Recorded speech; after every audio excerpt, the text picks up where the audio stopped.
ministro André Mendonça, ele participou ontem do CNN Talks lá em Brasília. E entre tantas coisas que ele falou, né, ele tratou de um tema que é muito criticado dentro do STF. Eu estou falando das decisões monocráticas. E aí o ministro disse o seguinte, olha, no mundo ideal, elas não existiriam. Mas pelo volume de processos que rodam no STF, elas acabam sendo necessárias. Nas palavras de André Mendonça, a gente ouve agora. No mundo ideal, não deveria haver decisões monocráticas no tribunal. Mas nós não vivemos no mundo ideal.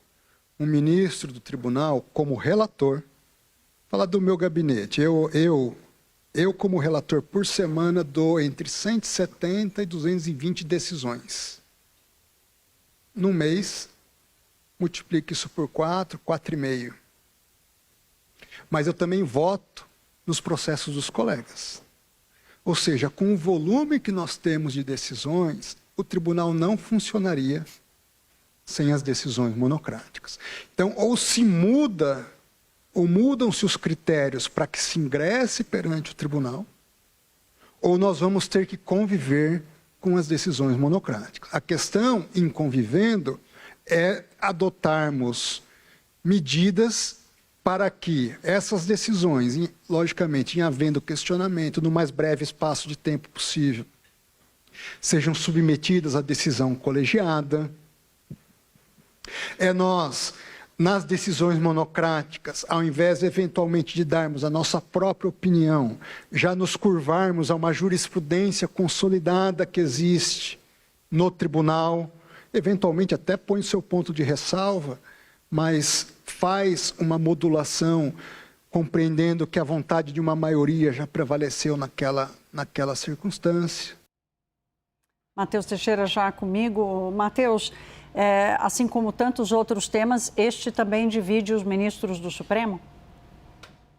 Thaís, o diagnóstico do ministro André Mendonça é mais ou menos parecido com o geral ali, que as decisões monocráticas acabam expondo o tribunal. O que divide o Supremo é qual a solução a ser adotada para isso. As decisões monocráticas, é importante lembrar que tiveram uma leve evolução do Supremo em relação a isso na gestão da ministra Rosa Weber, quando mudou-se as regras para a devolução dos pedidos de vista. Por quê? Muitas vezes os ministros tomavam uma decisão monocrática e seguravam, não submetiam essa decisão ao plenário. E a ministra Rosa Weber aprovou uma resolução no Superior Tribunal Federal que exige que as decisões monocráticas sejam submetidas ao conjunto e que os pedidos de vista, que também acabavam prolongando decisões que deveriam ser tomadas, permitiam, portanto, uma espécie de chicana ali processual dos ministros, também são obrigatoriamente devolvidas em até 90 dias. Portanto,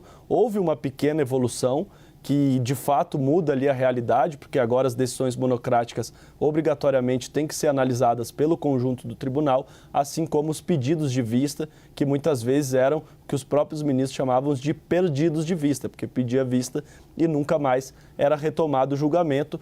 Com isso, o Supremo solucionou, ao menos em parte, a questão de decisões individuais, seja de pedidos de vista ou mesmo de liminares, ganharem essa extensão no tempo e nunca mais serem analisadas, mas mesmo assim há um gargalo muito grande. Não adianta submeter a decisão monocrática ao conjunto do plenário e, portanto, tornar a decisão mais institucional, mais com a cara do Supremo como um todo e não de apenas um ministro, com esses dados que o André Mendonça cita no evento que ele participou aqui da CNN ontem. O volume processual do Supremo segue muito grande e, portanto, as decisões monocráticas acabam sendo inevitáveis. Qual a solução para isso? O Congresso Nacional tinha que se debruçar com mais calma. Por exemplo, em relação ao STJ, a gente viu aprovado e sancionado pelo presidente a PEC da relevância, justamente para filtrar o que vem para os tribunais de Brasília.